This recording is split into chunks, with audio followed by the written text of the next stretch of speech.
All right, so I'm going to start talking about essentially the difference between Photoshop and Illustrator. So I'm going to start off by opening up this this PDF file, pixel versus vector, and essentially what this is explaining is Illustrator is a vector software versus Photoshop is a pixel or raster software. So in Illustrator, if you want to draw a line with an angle or an angled line, in Illustrator, or as any other 3D modeling program, what it's doing is it's keeping track of individual points. So in this case, it's just to draw these two lines, it has to keep track of these 3 points. And it's not necessarily keeping track of the angle, it's just keeping track of this point and that point, drawing a line, this point, and then drawing a line. As opposed to Photoshop, what it's doing is Photoshop doesn't work with points. It works with pixels. So essentially, in order to draw that straight line, it's just a series of pixels that are all connected to make it look like there's a straight line. And the same thing with this angled line. It's not drawing the line, it's just a series of pixels. The drawback with using Photoshop when you have low resolution images is you start to get this this like pixel effect. I'm sure many of you have seen this, like this stair step effect, or this like fading away of the lines. For individual images, it works great. For drawings, it does not work so great. So that's why I would recommend using Illustrator for your drawings, using Photoshop for your images, and preferably using InDesign for your overall layout of your presentation boards. Essentially, and also your Photoshop files will be larger, mainly because in an Illustrator file, in order to draw these two lines, all it needs to remember is these 3 individual points. But with a Photoshop file, what it needs to remember the information of every single pixel, essentially where it's located within on the board, the color of that pixel, the RGB color or CMYK, and then essentially the information of the pixels that surrounds it. So for every pixel, it has to remember all that information. So normally Photoshop files are much larger than Illustrator files.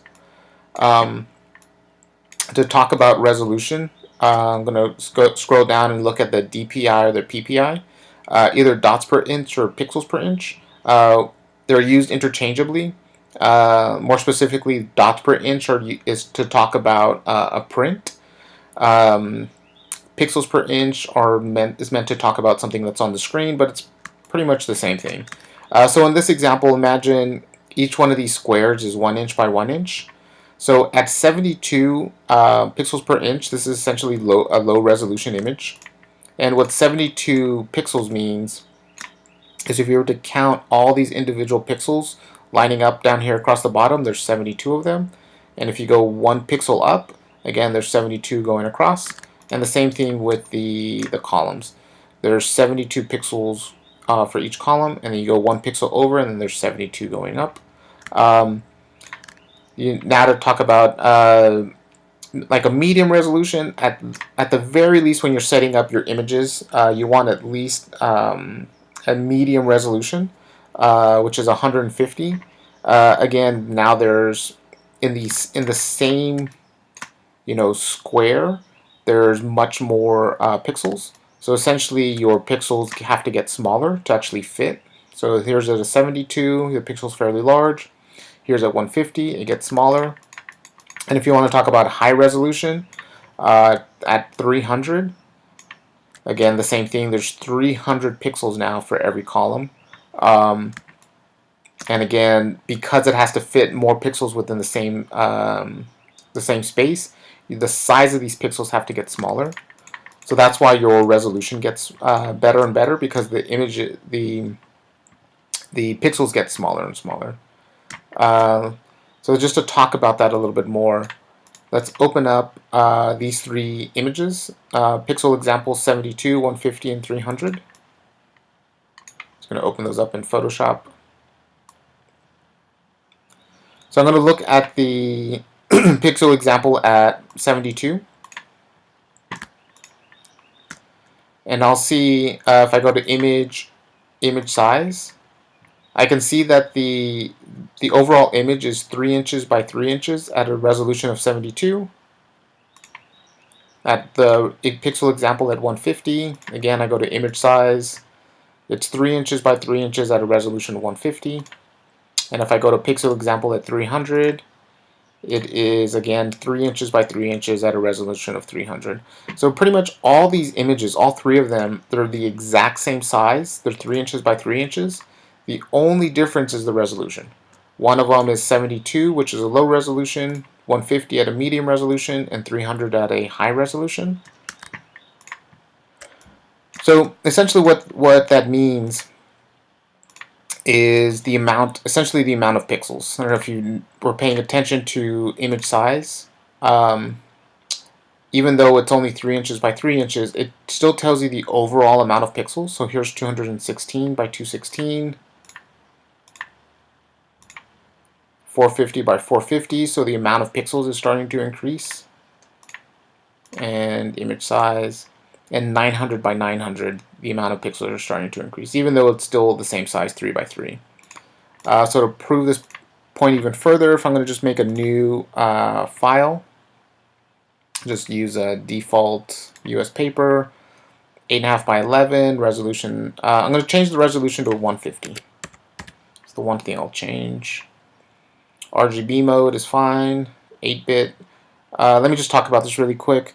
You have a couple of options here. You have RGB, which is mainly for screen resolution. There's more. You'll have more color options. You could also use CMYK. Is also for printing purposes.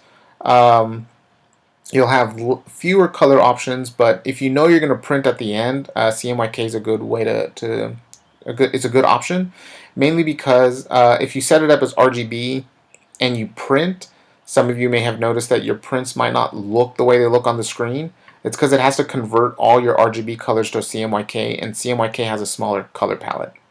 And those are the two basic ones that'll be used. You always want to keep it in 8-bit. Some people think that if they increase the bit, it'll give them better quality. If you're working on movies or video games, then yes, but in our case, 8-bit is fine. Background content's white, that's fine. Pixel aspect ratio, square pixels is fine. Hit OK. So essentially what I'm going to do is I'm going to drag over this image, my pixel example at 150. I'm going to drag it over into my 8.5 by 11 page.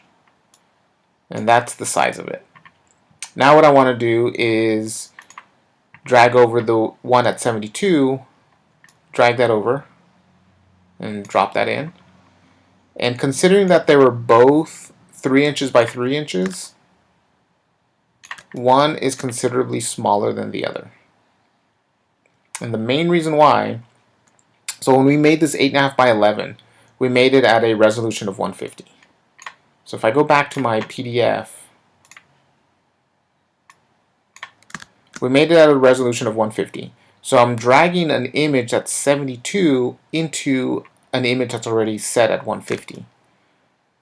So the reason why this image gets smaller is essentially because that square pixel now has to fit in that square pixel. So in order for this image, in order for that pixel to fit in there, it has to get smaller. So the opposite is going to happen when we go from 300 to 150.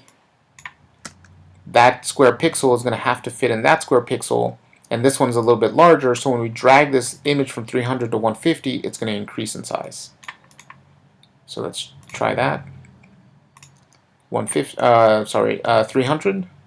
Drag that into our 8.5 by 11. And now that image is larger, even though they all started off the exact same size, 300 by 300, 3 by 3. They're each different sizes, mainly because of the pixels.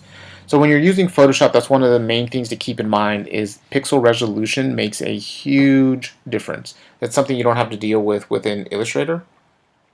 But within Photoshop, you have to start to keep that in mind, especially if you start to scan something and you have everything set at a certain scale. if you start to scan something and your resolutions are different, when you start to composite them together, the size of your images are going to be different, so your scale is going to be off. So just one thing to keep in mind. Uh, the last thing just to mention is when you render using V-Ray. I'm going to open up this last example, rendering for Photoshop. When you render using V-Ray, V-Ray automatically renders everything at a low resolution. It renders everything at 72 dpi. So in order to get around that, what you have to do is in V-Ray, you have to set the resolution at a really high resolution quality. And then when you bring this into Photoshop, if you go to image, image size, this is a really high resolution quality, 2048. And it's giving me a large size, 28 inches by 17 inches, but it's at a low resolution. So one way to readjust these, I'm essentially going to just reshuffle the pixels, but get a better resolution.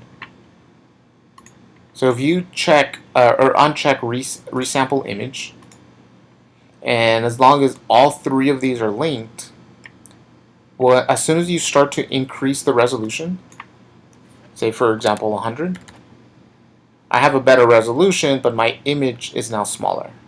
But the one thing I notice is my overall amount of pixels has not changed. So essentially I'm just reshuffling them. So again, if I go to 150, I have a higher resolution, but my image gets smaller, but my overall pixels have unchanged. And if I go for a really high resolution of 300, it's a really nice quality, but my image size is fairly small. I mean, it's still pretty good size, 6x4 or 7x4. Again, overall resolution has not changed. So if you can afford it, you want to go the highest resolution as possible. If it's still too small, you want to at least keep it at least 150.